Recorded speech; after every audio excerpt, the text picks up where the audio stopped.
Right across the street from the courthouse today. We just spoke to the mayor, Eric Adams, and we spoke to the police commissioner. They're both updated. And today you're going to hear from our chief of department, Jeffrey Maddrey, who will update you on the incident that took place. You're going to then hear from the fire commissioner, Kavanaugh, on the condition of all the people that were involved, their medical conditions. And then we'll have our chief of detectives, Joe Kinney, and he'll talk to you about the investigation of the incident today. So with that, I'll bring up the Chief of Department, Jeffrey Maddrey. Okay. Thank you. Thank you, Commissioner Shepard. Good afternoon, everyone.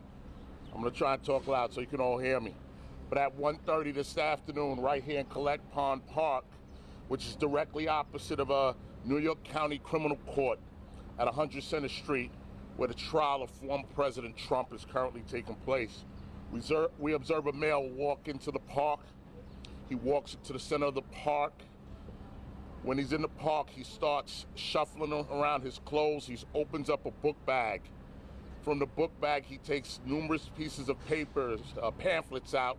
He throws the pamphlets throughout the park, and then he pulls out a canister and pours some kind of liquid on himself, a liquid we believe is an accelerant, and he lights himself on fire. The male, he takes a couple of steps while he's on fire, then eventually falls onto a police barrier and falls down to the ground. He's on fire. Another area in the park where some of the accelerant spilt is also on fire. Civilians, court officers, members of the police department, they run into the park. They make efforts to put him out. They use their coats. They use fire extinguishers. Eventually, FDNY responds. We're able to put the male, extinguish the fire. And from that point, we remove him to a Cornell burn unit, where right now he's there in a critical condition. At this moment, I'll let our fire commissioner talk about the condition of the male and the condition of people who also helped and who are witnesses over there. Commissioner? Thank you. As the chief mentioned, the victim is in critical condition but is alive and intubated at Cornell Burn Center at this time. There were three NYPD officers and one court officer, so 4 officers who had minor injuries from their exposure to the fire. They are all fine, they are stable, and they are green tags, which is minor at this time. We were on scene, as the chief mentioned. EMS did treat and transport the patient, and we do have our fire marshals here helping with the investigation at this time. Good afternoon, everyone. So the male that's involved in this incident, his name is going to be Maxwell Azzarillo. Right, he's a male. He's born in 1987. His driver's license indicates that he's from St. Augustine, Florida. What we know from speaking to other witnesses and family members is that he arrived in New York sometime earlier in the week. We have his car being in St. Augustine, Florida on the 13th. So anywhere between the 13th and today, he arrived. We spoke to family members today. They were unaware that he was even in New York. As the fire commissioner stated, he's at Cornell Burn Center right now in likely condition. So the accelerant that was used, it appears to be some kind of alcohol-based substance that's used for cleaning. And that's all we have right now. Carlos, why don't we go right down the line, left to right, and just we'll decide who's going to take what. I wanted to ask about security. Obviously, there's about NYPD officers. Are you going to be putting more officers? Is there any change to the strategy of what the protocol was before? Listen, Mark, after every incident, we have an after action, and we'll talk about if we're going to add officers or not. But just so you know, we had a lot of officers in the area. It is open to the public to still walk through the park, and so there was no security breach here at all. Eric Thurston. Thanks, Chief. Any evidence of political motivation here in the pamphlets give you any clues as to why this occurred? The pamphlets seem to be propaganda-based, almost like a conspiracy theory type of pamphlet. Some information in regards to Ponzi schemes and the fact that some of our local educational institutes are fronts for the mob. So a little bit of a conspiracy theory going on here. Rocco. Chief, any indication if he was here in the park early next week at all? No, we're going to go through all August video, but what we've seen so far today, it appears that he walked from Leonard Street, he entered the park, walked into the middle of the park, and committed the act. Donald Miles. Chief, do you speak with the family? Did they give you any other insight into his mental state, perhaps? Very preliminary in dealing with the family so far. We just made notification to them that the incident had taken place. Right back there. How concerned are you that somebody was able to get into this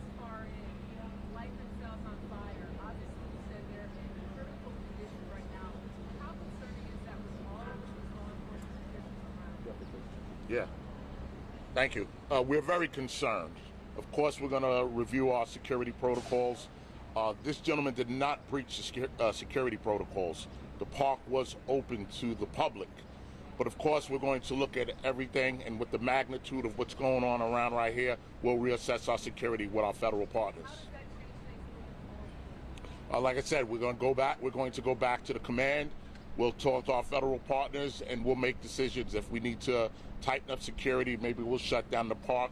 This is something that we'll determine once we talk with all our partners, with the court officers, to make sure that with everything going on, the gravity of the event going on right now, we make sure we'll have ample security.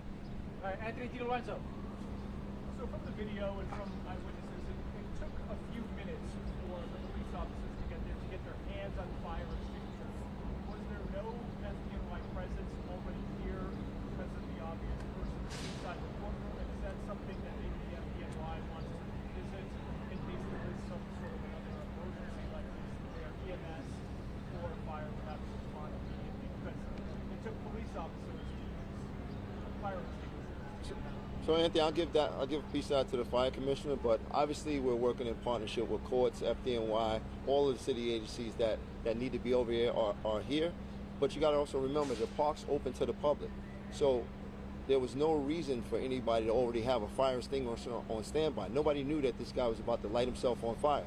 So 2 minutes is a pretty quick response time to be able to get to a vehicle, get a fire extinguisher, run around, get into the park, and start trying to extinguish this fire. All right. But as far as FDNY resources, I'll let Commissioner Kavanaugh just talk about what she may want to do.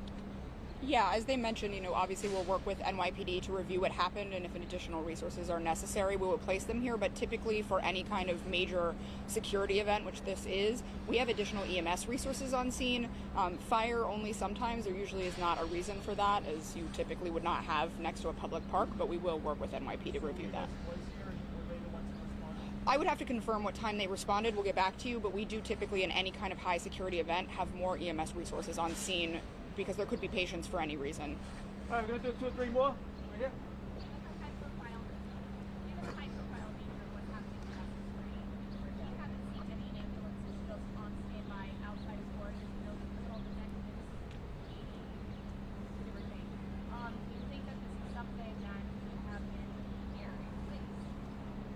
Not everything that you see right here is part of the plan. There's a large security plan for this, and trust me, when we had our meetings before this took place, we met with FDNY, EMS, we met with our court partners, we met with Secret Service, so I'm not quite sure what else you're looking for. Well, an ambulance, like, on standby. Yeah, EMS and FDNY are in the area during this trial as well, and they're totally aware of what's going on, and our response time today was pretty quick. Max, 10. Do we know if the man said anything before, during the incident? So you want to talk about it? As of right now, what we're showing is that he just walked directly into the park and began to throw the pamphlets in the air and then lit himself on fire. That could come out during our investigation. We have a lot of witnesses here. A lot of people are coming forward. We hope if more people come forward, we can put a little more information together. But as of right now, we don't have that he was making any statements. Tim McNichol, CBS.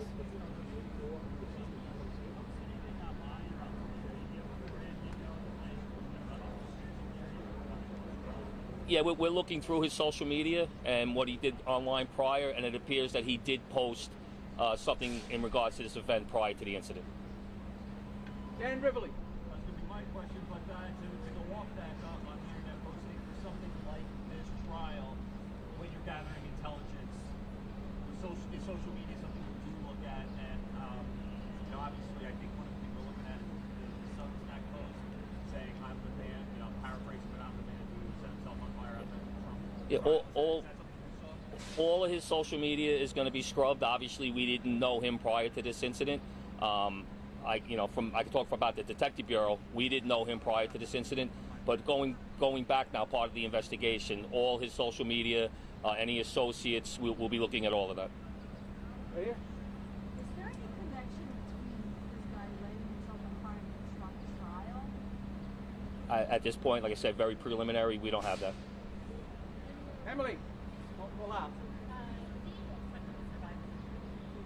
As of right now, he's considered likely, which means he's very critical. His condition is not good, but as of right now, he's still alive.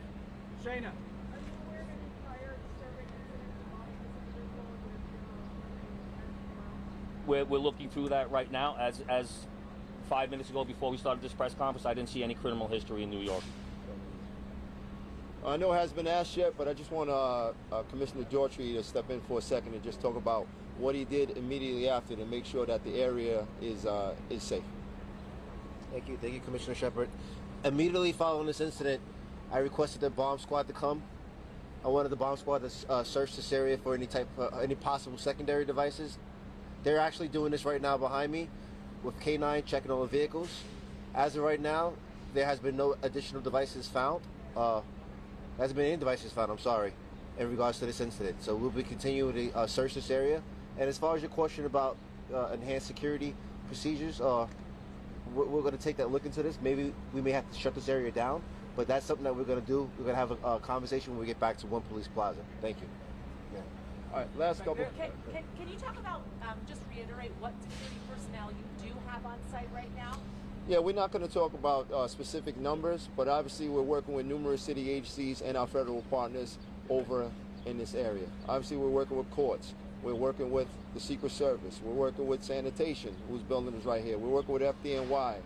So there's a lot of city agencies that are part of this, but we won't discuss what number of personnel we have out here. All right, last two. What you got? Right here in front. Can you just share what you told Donald Trump's service detail, his team was sharing? We're not going to share conversations that we had with Secret Service, but everyone involved in the trial inside is aware of the incident that took place outside today. Last one. Carlos, who do you want?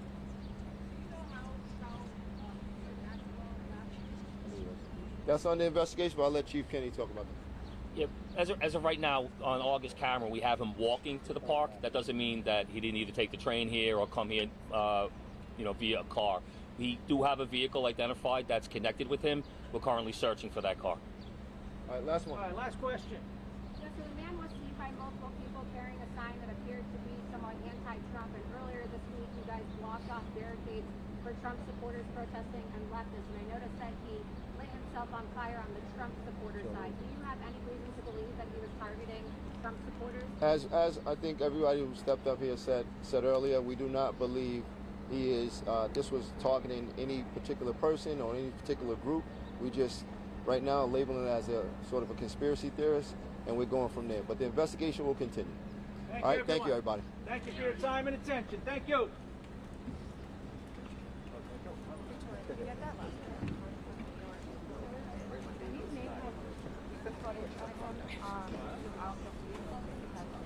Yeah, we've been here. Got it. Okay. All right. So I didn't know.